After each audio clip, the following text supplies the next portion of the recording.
आप सभी का हमारे YouTube चैनल पे एक बार फिर से स्वागत है। आज हम पांचवें पार्ट के बारे में बात करेंगे। आज हम पांचवा पेपर को हल करेंगे। आप सभी को बता दें साथियों, ये जो पेपर हम हल कर रहे हैं बहुत ही ज़्यादा इंपॉर्टेंट पेपर है।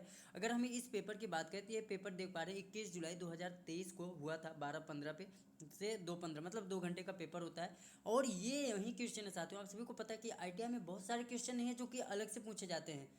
लगभग सारे क्वेश्चन वही रहते हैं, आगे पीछे करके पूछे जाते हैं। तो आपसे बुक से अगर तैयार नहीं कर पाए तो ये आपके पास सबसे बेस्ट ऑप्शन है और गारंटी है कि आप 100% पास हो जाएंगे। और मेरे ये सारे जो मैंने 5-7 पेपर अभी हल कराए सारे अगर आप देख के जाते हो तो 100% आप पास हो जाते हैं। तो किसी भी प्रकार से अगर आप डाउट हो ऑनलाइन टेस्ट के लिए, मॉडल पेपर के लिए, अगर आपको ये PDF चाहिए तो आपको क्या करना है, MPN ऑनलाइन स्टडी ऐप जो है डाउनलोड करना पड़ेगा। प्ले स्टोर पे जाके आप वहाँ से इसे डाउनलोड कर लेना। उसके वहाँ से जाके आप ऑनलाइन टेस्ट, मॉडल पेपर, सारी चीज़ें वहाँ पे आप पा जाएंगे, अपनी बुक भी पा जाएंगे, सब्जेक्ट की सारी चीज़ें वहाँ से तैयारी कर सकते हैं। अगर कोई भी डाउट है वीडियो के डिस्क्रिप्शन बॉक्स में व्हाट्सएप का लिंक, वहाँ से ज्वाइन करके आप हमसे डायरेक्ट बात कर सकते हैं। तो साथियों इसमें हम जो है बात करेंगे ITI के ऑल ट्रेड, मतलब किसी भी ट्रेड, कोई कॉमन नहीं, ITI के ऑल ट्रेड के बारे में बात करेंगे। और कौन कौन से सब्जेक्ट होगा उसमें, मैथ जिसे modes of calculation and science कहते हैं, ड्राइंग होगा और एम्प्लॉयबिलिटी स्किल होगा, जो कि साथियों आपके बहुत ही ज़्यादा इंपॉर्टेंट क्वेश्चन है। तो चलिए हम इन सब पे टॉपिक पे बात करते हैं। प्लीज़ वीडियो पे लास्ट तक बने रहना साथियों हम थ्योरी को हटा देते हैं क्योंकि थ्योरी किसी एक पर्टिकुलर ट्रेड का कॉमन होता है। उसके बाद हम चलते हैं आगे चलते हैं जिसमें हम बताएंगे आप सभी के सारे ट्रेड के बारे में। तो टोटल थ्योरी में जो क्वेश्चन आते हैं साथियों आपको पता है 38 आते हैं। तो 38 क्वेश्चन हम आपको यहाँ से देख पा रहे हैं, हटा रहे हैं। 38 क्वेश्चन के बाद चलते हैं और वहाँ से हम आपको बताएंगे इंजीनियर। पहले हम हल करेंगे works of calculation and science. तो साथियों कितने क्वेश्चन आपको पता थे, आप किस प्रकार से तैयारी कर रहे हो वो आप हमें जरूर बताना। और देख पा रहे हैं सारे क्वेश्चन 2 नंबर के हैं। उसके बाद इस पहला क्वेश्चन है, इनमें से किस धातु में प्रमुख सामग्री के रूप में लोहा होता है। लोहा किस में होता है साथियों, तो सबसे ज़्यादा वो फेरस में होता है। राइट आंसर ये है, जबकि बच्चे ने इसे चुन रखा है, आपने देख रहे हैं। तो राइट आंसर आपका डी होगा। हम आपको दिखाते चल रहे हैं ताकि समय ना जाए और आपका जल्दी से तैयार हो जाए। क्वेश्चन नंबर 2 है साथियों, what is the SI unit of heat. Unit मतलब उसमें की क्या इकाई है, तो वो क्या है, जूल है। चलते हैं अगले क्वेश्चन पे, निम्नलिखित में से एक कौन सा कुचालक है। तो इसमें माइका जो है साथियों ये कुचालक है। अगला क्वेश्चन है, किसी कंडक्टर में इलेक्ट्रॉनों का प्रवाह क्या होता है। तो आप सभी को पता है धारा जो करंट होती है और किसी भी कंडक्टर में इलेक्ट्रॉनों का प्रवाह होता है। तो राइट आंसर डी हो जाएगा। आगे चलते हैं अगले क्वेश्चन पे। अगर हम बात करें क्वेश्चन नंबर 5 है साथियों, यदि ठोस का घनत्व तो इतना है तो ठोस का विशिष्ट घनत्व तो कितना होगा। तो कितना होगा साथियों, वही होगा। यहाँ पे आप देख पा रहे हैं फर्स्ट हो जाएगा राइट आंसर। आगे चलते हैं अगले क्वेश्चन पे बात करते हैं। अगला क्वेश्चन है, इकाइयों की प्रणाली के 2 प्रकार कौन से हैं। तो आप सभी को ये पता है, ये साथियों इंपॉर्टेंट क्वेश्चन है, ये हमेशा पूछा गया है। तो ये है मौलिक और व्युत्पन्न, 2 प्रकार की जो है इकाई की प्रणाली होती है। आप इसे जरूर तैयार कर लेना, ये भी पूछा गया है। तो 6 क्वेश्चन ये थे मैथ के आपके। उसके बाद इंजीनियरिंग ड्राइंग के अगर हम 6 क्वेश्चन के बारे में बात करें तो कौन कौन सा है, कंपास का उपयोग। जो कंपास होता है साथियों आप लोगों ने यूज किया होगा इस प्रकार से, एक साइड पेंसिल लगाते हैं, एक साइड या तो दोनों ऐसे रहते हैं, तो सर्कल बनाने के लिए हम उसका प्रयोग करते हैं। आगे चलते हैं अगले क्वेश्चन पे बात करते हैं, मानक के अनुसार कौन सा सर्कल का आयाम सही ढंग से नहीं है। ये इसमें आप साथियों सर्कल का अवचिन्न बोला है जो हम सर्कल होता है, वृत्त होता है, उसे हम कैसे दर्शाते हैं वो पूछा है। तो राइट आंसर इसमें से कौन सा हो जाएगा, तो ये हो जाएगा आपका साथियों राइट आंसर ऑप्शन डी है। तो सर्कल को हम कुछ इस प्रकार से ड्रा करते हैं और साथ ही साथ जब भी हम इसका डायमेंशन लेते हैं तो ये डाया, इसके बाद 50, तो मतलब 50 mm डाया का है। तो इसी प्रकार से हम इसे मेंशन करते हैं। क्वेश्चन नंबर 3 है, चित्र में दिखाए गए प्रिज्म का नाम। तो ये प्रिज्म आप देख पा रहे हैं साथियों कौन सा प्रिज्म है, 1 2 3 4। यहाँ पर भी बात करें 1 2 3 4, तो 4 है साथियों। तो इस प्रिज्म का नाम बोला है तो कौन सा हो जाएगा 4 में, तो स्क्वायर है। हेक्सागोनल में 6 होता है साथियों। तो इसी प्रकार से आपको पता चल जाएगा।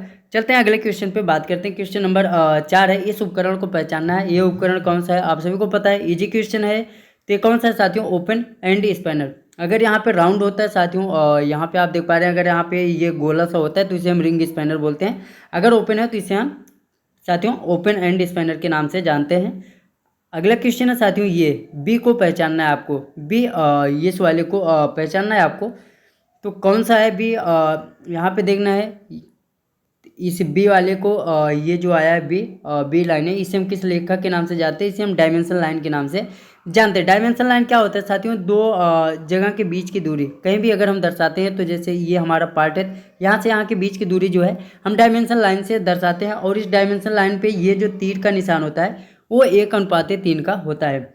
आगे चलते हैं, अगले क्वेश्चन पे बात करते हैं साथियों। इसमें आयाम को पहचानना है, तो राइट आंसर यही हो जाएगा आपका। इसमें मैं ज़्यादा हल नहीं करा रहा हूँ, क्योंकि जब क्लास चलती है तो मैं आप सभी को इसमें अच्छे से हल कराता हूँ। अभी आपको क्या है कि आपको तैयारी करके जाना है क्वेश्चन देख के, क्योंकि यही क्वेश्चन आने वाले हैं, तो आपको पास होने में ताकि ईजी रहे। तो साथियों इसमें एक सेंटेंस दिया है, ये इस प्रकार से, इसे क्या करना है, जोड़ के वाक्य बनाना है। तो आप यहाँ से जोड़ के वाक्य बनाया गया है, she worked as a school teacher. तो राइट आंसर आपका ये हो जाएगा, जबकि बच्चों ने भी सही लगा रखा है।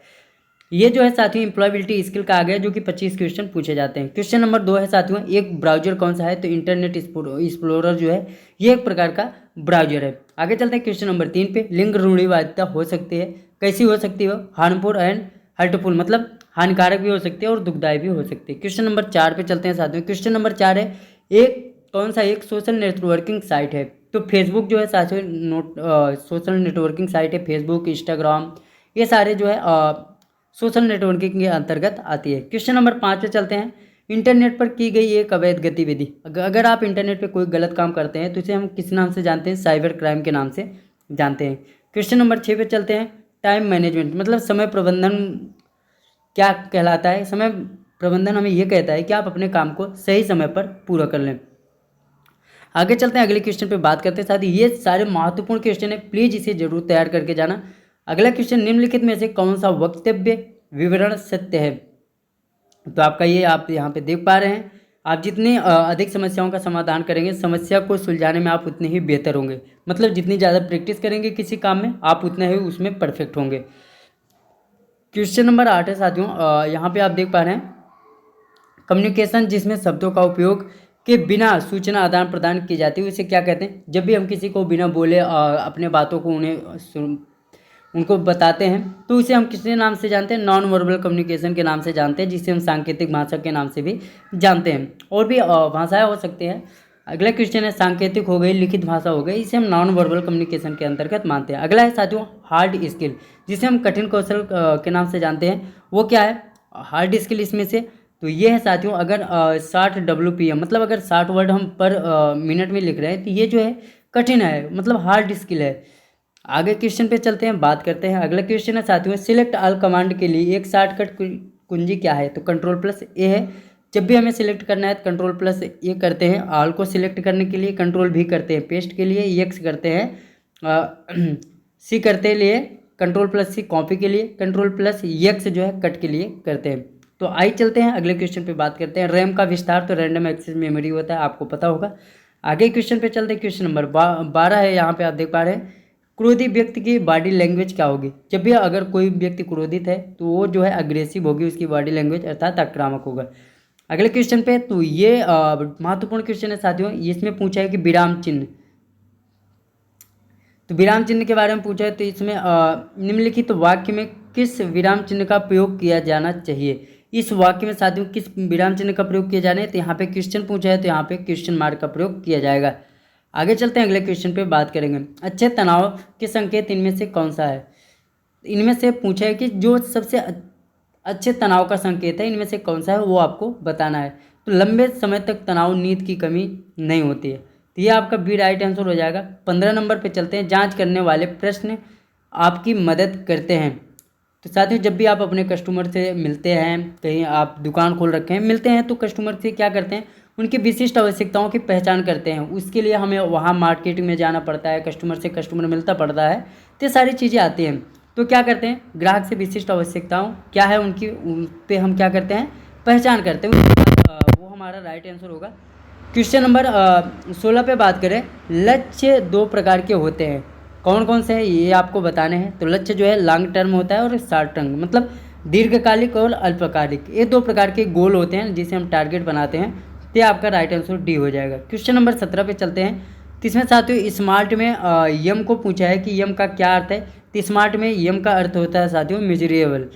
आगे चलते हैं, अगले क्वेश्चन पे बात करते हैं। क्वेश्चन नंबर 18 है, कॉन्फिडेंस तेज और सीधा चलना हाव भाव दर्शाता है। क्या दर्शाता है? आत्मविश्वास। मतलब जब भी आप कहीं भी सही चल रहे हैं या मतलब सही रूप से रह रहे हैं तो सामने आपको क्या दर्शाएगा कि आप कॉन्फिडेंस में हैं, मतलब आपके अंदर आत्मविश्वास है। क्वेश्चन नंबर 19 है साथियों, माइंडफुलनेस क्या है? माइंडफुलनेस, माइंडफुलनेस क्या है? यह साथियों क्या होता है? ये एक पल में पूरी तरह से उपस्थित होने की क्षमता होती है। मतलब अगर आप माइंडफुलनेस, मतलब कोई भी काम आप कर रहे हैं तो सही रूप से कर रहे हैं, पूरा ध्यान उसी पे है, तो इसे हम माइंडफुलनेस के नाम से जानते हैं कि आपने एकाग्रचित होकर किसी पर ध्यान दे रखा है।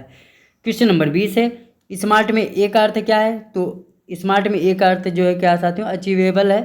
तो ये सारे क्वेश्चन है जो कि आपको पूछे ही जाते हैं। अब स्मार्ट में यहाँ पे यस का पूछ लिया है, तो यस का स्पेसिफिक होता है, तो स्मार्ट के सारे ये फुल फॉर्म के सारे अक्षर आपको याद कर लेने हैं। अगला क्वेश्चन है साथियों, women are soft spoken and forgiving, मतलब महिलाएं मृदुभाषी और क्षमाशील होते हैं। ऑप्शन सी हो जाएगा, लिंग रूढ़िवादिता। आगे चलते हैं, अगले क्वेश्चन पे बात करते हैं। क्वेश्चन नंबर 23 है, शॉर्ट एनालाइज यस का स्टैंडर्ड क्या होता है? शॉर्ट में यस का स्टैंडर्ड क्या होता है? वो होता है स्ट्रेंथ। क्वेश्चन नंबर अगर 24 पे बात करें साथियों, क्वेश्चन नंबर 24 से क्या है, मौखिक संचार ओरल कम्युनिकेशन कौन सा लाभ नहीं है?